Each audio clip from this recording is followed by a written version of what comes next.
Hey everyone, need to enter an opening bank balance in QuickBooks Online? Let me show you how in just a minute.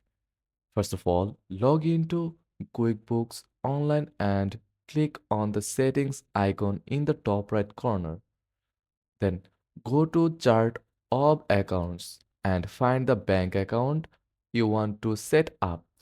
If it's not there, click new to add it.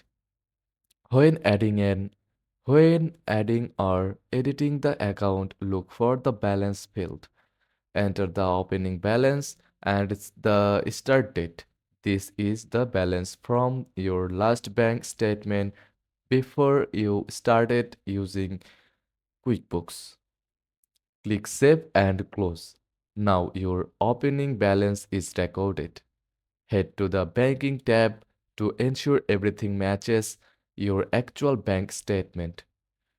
And that's it. You have successfully entered your opening bank balance in QuickBooks Online. Simple and hassle-free. Thanks for watching.